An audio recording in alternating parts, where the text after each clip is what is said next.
balandi ya Sentinel TV toza bongo na kati ya ville ya Manchester tozotambola tozali bongo na basango ya Congo tomoni ete Kabila na batu na ye bacriminel na ye ya PPRD se rassembler pour na cap na bango ezali baélection organiser baélection pour gagner yango.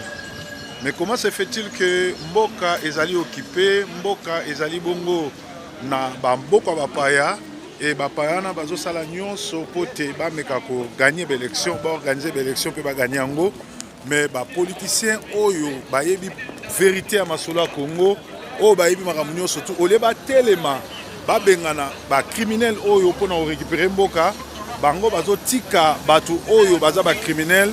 Bateau na Mokongo na bango, bazan a plus de 18 millions de morts. Et l'axi, God bless you.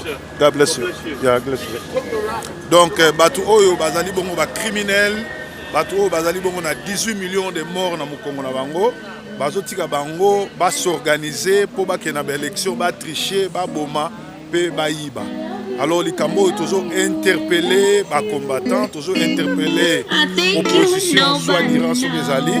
Et c'est un absolument tellement tout benga na Kabila na batunaye, na groupe batunaye nyon surtout oyo bazana objectif karamoko ko kende ko tricher l'élection, ko kende ko yiba l'élection, ko kende ko boma pe ko salamabe puisque bango souci na bango ya likaka batikala wana pona ko boma batu. Alors, conseil ni toko ko pesa. Et là, biso toko ko loba étant que bana mboka, étant que ba congolais ezali ko s'organiser ko telema ko zala bomoko pe ko bengana groupe oya ba criminel ya Congo oyo baye na makanisi kaka moko ko boma. Alors, biso ba congolais toko ko suka ka bongo te. Biso bana mboka esekeli to telema malgré tozozo ba menace malgré bazo finga biso malgré bazali ko bundisa biso na butu pe na moyo likolo ya éveil patriotique tozo sala toko le mangote toko continuer ko sala éveil patriotique pe toko continuer ko sensibiliser population congolaise pour ba telema to récupérer mboka oyo ezana maboka bapaya to sito lobango ke mboka oyo ezali na kati occupation rwandaise.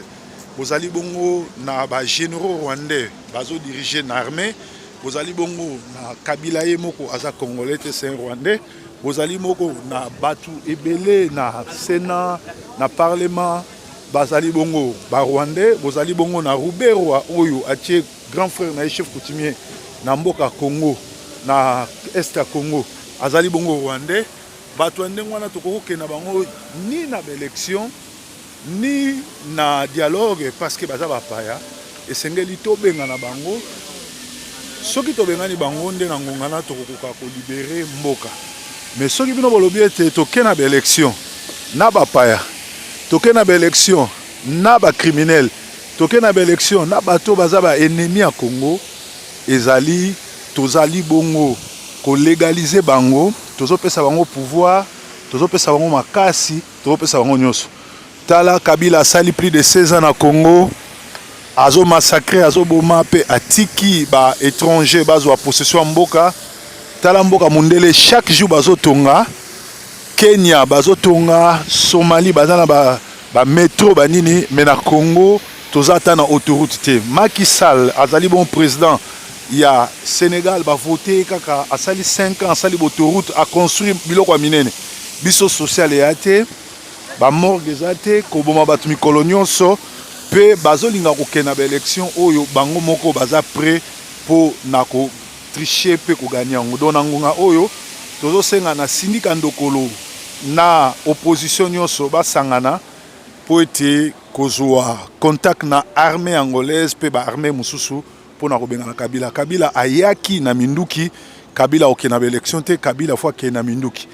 Boyebisanga pourquoi ba américain baza ba pays démocrate, Europe mobimba baza ba démocrate, mais bazo ko prolonger pouvoir ya ba criminel. Mi colonionso bazo prolonger criminel wana atikala ka président.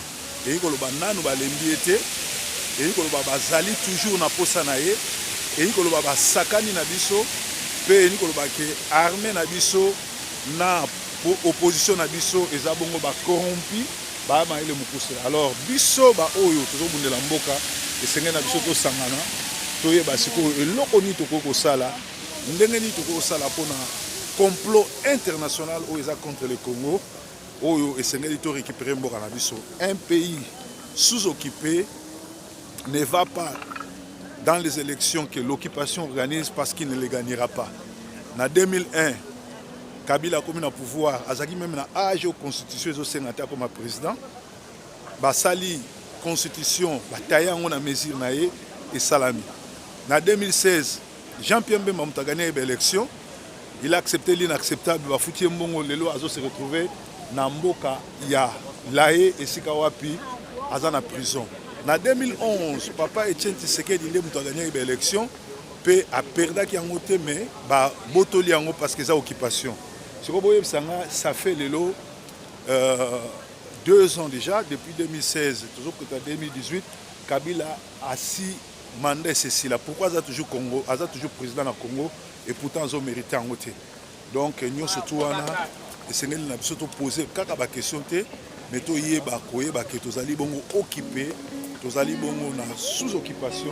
Alors, si vous êtes sous-occupation, ceux qui sont occupés à Rotika Lawana, tala siko yé na bata pe perdre ba criminels, va s'organiser, va sali meeting pour bâtir Kalawana na pouvoir. Donc c'est net pour yé ba ke biso ba na Congo.